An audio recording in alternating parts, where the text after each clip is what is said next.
Bonjour à tous, chère famille d'âme, j'espère que vous allez bien. Aujourd'hui est un jour spécial parce que je vais vous expliquer la symbolique sacrée de la croix. C'est comme révéler un peu l'alchimie des symboles de ce monde qui sont cachés et qui ne demandent qu'à se révéler à ceux qui ont des yeux pour voir et des oreilles pour entendre. Vous aurez remarqué que la croix existe de tout temps, dans toutes les religions. Alors, c'est pas pour rien, c'est parce que justement elle a une symbolique sacrée que je vais vous révéler. Certains d'entre vous me diront certainement oui, c'est grâce ou à cause de Jésus que cette symbolique est sacrée.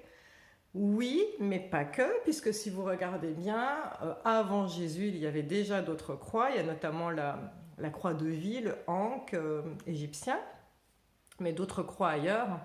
Alors, que veut dire cette symbolique de la croix? Là, on va commencer par la verticalité. La verticalité, avez-vous remarqué que tous les grands de ce monde, tous les sages, sont toujours représentés avec un bâton? Alors, bâton de sagesse, bâton de pèlerin, bâton de pouvoir, c'est comme ça qu'on les appelait chez les Atlantes, bâton chamanique, je vous présente le mien, voilà, je l'adore. Donc Jésus était représenté avec son bâton. Bien évidemment, dans la sagesse taoïste, les mendiants sont représentés avec leur bâton de pèlerin. Gandalf, tiens, pour ceux qui sont fans du film Le Seigneur des Anneaux, Lord of the Rings, dont je fais partie, voilà, donc tous les mages sont représentés, et tous les sages, et les maîtres yogis, sont représentés avec un bâton. Si les grands n'ont pas ce bâton, ils ont le petit frère ou la petite sœur qui va être la baguette magique, donc regardez les contes de notre enfance ou Harry Potter, qui va être le sceptre pour les rois, ou regardez les représentations de Marie, elle a souvent son sceptre. Ou dans les villages, même encore maintenant, hein, dans des villages où il y a encore des sages, le sage du village a le bâton de parole et lors de réunions, eh bien, on s'assoit tous et on passe le bâton de parole pour justement donner la parole et donner toute l'attention à celui qui tient le bâton. Alors, à quoi servent justement ces bâtons? Ils servent à représenter la verticalité. Et cette verticalité a une signification très importante. Ça veut dire que celui qui le tient montre son humilité face aux deux grandes divinités que sont le ciel et la terre. En fait, celui qui tient un bâton montre qu'il sait qu'il n'est qu'un canal, qu'il n'est qu'une petite partie de ce grand tout. C'est important parce que je vais vous montrer qu'on a la croix en nous. J'y viens. Cette verticalité a une autre signification. Pour ceux qui suivent ma chaîne, vous connaissez ces mots. La verticalité, le synonyme, c'est l'alignement. Être aligné, c'est faire en sorte que nos chakras circulent correctement. Le premier chakra, le deuxième, le troisième, le quatrième, le cinquième, etc. Donc ça veut dire faire en sorte d'être la meilleure personne possible au quotidien. Donc c'est un travail de toute une vie, hein, on est bien d'accord, mais en tout cas être conscient de qui on est et de ce qu'on fait. L'horizontalité, eh bien l'horizontalité, elle représente le lien inter-règne d'homme à homme, se mettre au service les uns des autres. Donc le lien d'homme à homme et le lien inter-règne, se mettre au service de tout, en fait, du règne minéral, du règne végétal, du règne animal et aussi du règne angélique. En fait, la verticalité, elle sert à aider, en fait. Donc j'y viens. On a la croix en nous, c'est-à-dire que c'est marqué depuis toujours à quoi on sert. C'est quoi notre mission de vie? Une de nos missions de vie, en tout cas notre mission de vie en tant qu'être humain. Eh bien, regardez bien, si je fais ça, vous verrez que je représente une croix.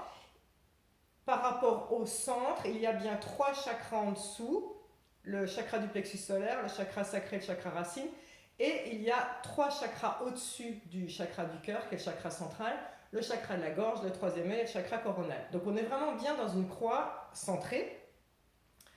Et donc, c'est quoi notre mission de vie? Eh bien, c'est tout d'abord honorer la terre-mère. Ensuite, au fil de nos évolutions, comprendre qu'il y a un grand tout et l'honorer aussi. Et cette verticalité doit servir à quoi? À se mettre au service les uns des autres. Et j'en profite pour me mettre au service de ce petit coquin qui n'arrête pas de traîner dans mes pattes. Voilà. Voilà notre mission. Maintenant, je vais aller plus loin. Qu'est-ce qui est important dans la croix? Ce n'est pas tant la verticalité et l'horizontalité. Le plus important dans la croix, c'est le point d'intersection. Parce que ce point d'intersection, il fait la somme de tout ce qui existe. Regardez bien. Donc, l'âme des mots nous le disait déjà. Quand on dit c'est comme ça, un point, c'est tout, on a toujours cru que c'était c'est comme ça, un point, c'est tout. Non, c'est un point, c'est tout avec un T majuscule. Ce point d'intersection dans la croix représente Dieu, le grand tout. Et donc, c'est comme une passerelle hors espace-temps, interdimensionnelle en réalité. Et donc, c'est intéressant de voir que nous, notre passerelle interdimensionnelle, elle est là, au niveau du chakra du cœur. Et donc, je vous rappelle que ce point d'intersection symbolise Dieu, la passerelle vers Dieu, elle est où? Elle est là, dans le chakra du cœur. Et le chakra du cœur, c'est quoi? C'est l'amour et l'équilibre entre donner et recevoir. Et on dit que Dieu est amour. Et quand on prie, tiens, bizarre, on a les mains devant le chakra du cœur. Et qu'est-ce qu'on entend? Ils n'entendent pas nos mots là-haut, ils entendent ce qui vient de notre cœur, notre intention. Quand on veut communiquer avec l'au-delà, quand on veut communiquer avec Dieu, quand on veut communiquer avec son moi supérieur, on communique en se centrant sur son cœur. C'est pas beau ça? D'où aussi le cœur de Jésus, qui est souvent représenté, ou le cœur de Marie. Tout ça, c'est le centre, la clé. La clé est l'amour, on le dit toujours en spiritualité. Eh bien, je vous le prouve par A plus B, physiquement, c'est écrit sur nous. Merci d'avoir suivi cette vidéo très importante parce qu'elle va nous amener au jour 20 des 20 jours de la guérison qui s'appelle I am, je suis, où on va faire une méditation qui va représenter cette croix pour ancrer en nous cette sagesse et ce pouvoir et cette puissance. Donc, merci à vous, je nous aime. Namasté.